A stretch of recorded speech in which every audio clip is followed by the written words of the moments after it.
2차 북미 정상회담 완전한 가시권에 들어왔습니다. 트럼프 대통령이 날짜와 장소를 다음 주 초에 발표하겠다고 밝혔습니다.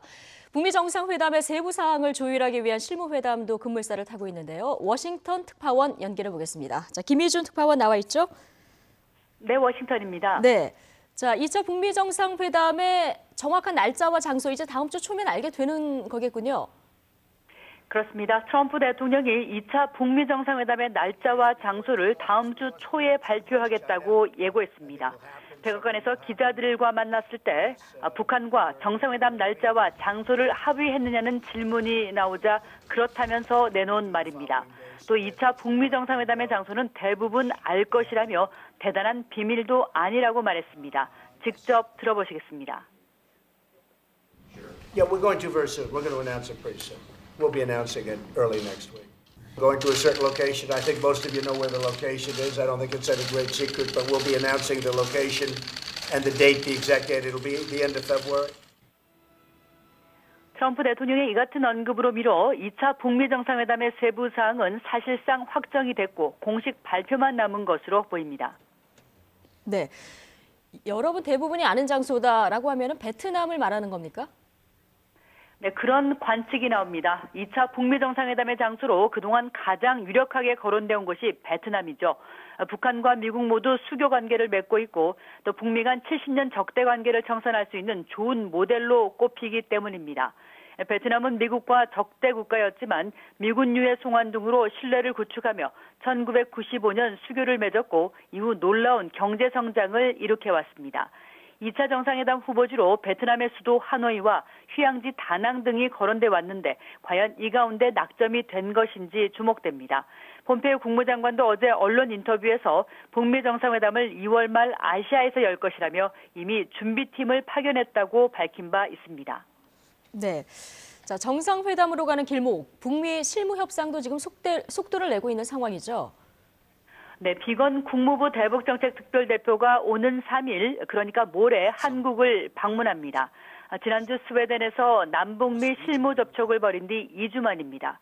비건 대표는 우선 이도훈 한반도 평화교섭본부장과 만나고 이튿날인 4일 북측과 실무 협상을 벌일 예정입니다. 국무부는 비건 대표가 북측과의 회동에서 최종적이고 완전히 검증된 비핵화를 진전시킬 후속 조치를 논의할 것이라고 전했습니다.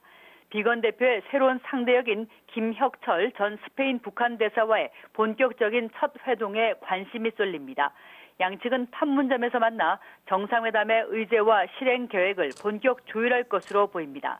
현재 국무위원회 소속인 김혁철 전 대사는 군축 문제를 다룬 경험이 있고 김정은 위원장의 큰 신뢰를 받는 것으로 전해지고 있습니다. 한편 지난주 스웨덴에서 남북미 접촉에 나섰던 최선희 북한 외무성 부상은 한 발 물러나서 협상에 관여할 것으로 알려졌습니다.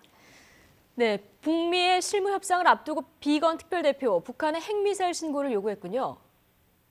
네, 비건 대표는 오늘 스탠퍼드 대학 연설에서 북한의 핵과 미사일 프로그램의 전면적인 파악을 강조했습니다. 이를 위해 북측의 포괄적인 신고가 필요하다고도 요구했습니다. 또 핵심적인 핵미사일 시설에 대한 전문가들의 접근과 검증에 북측과 합의해야 한다고도 말했는데요. 비건 대표의 연설 내용을 직접 들어보시겠습니다.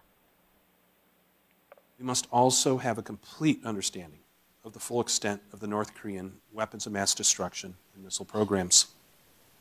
We will get that at some point through a comprehensive declaration. 네, 비건 대표는 또 김정은 위원장이 지난해 폼페이오 국무장관의 4차 방북 당시 플루토늄과 우라늄 농축시설 폐기를 약속한 점을 상기시켰습니다.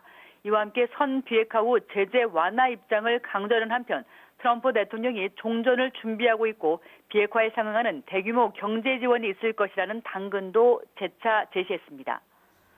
네. 자, 비건 대표의 이 같은 언급들, 실무회담을 앞두고 북한을 압박하는 측면도 있어 보이는데요. 어떻습니까? 네, 비건 대표는 다음 주 북미 실무 협상에서 북한이 핵물질 농축시설의 해체에 대한 대가로 어떠한 상응 조치를 원하는지 논의하겠다 이렇게 밝혔습니다.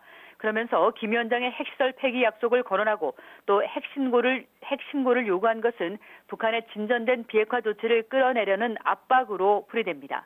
현재 북미는 영변 핵시설의 폐기와 이에 대한 제재 완화 등의 상응 조치 논의에 집중해온 것으로 알려졌는데요. 2차 북미 정상회담을 한 달 정도 앞두고 다음 주 본격 가동되는 비건 김혁철 라인을 통해 치열한 접점 찾기에 들어갈 것으로 예상됩니다. 지금까지 워싱턴에서 전해드렸습니다.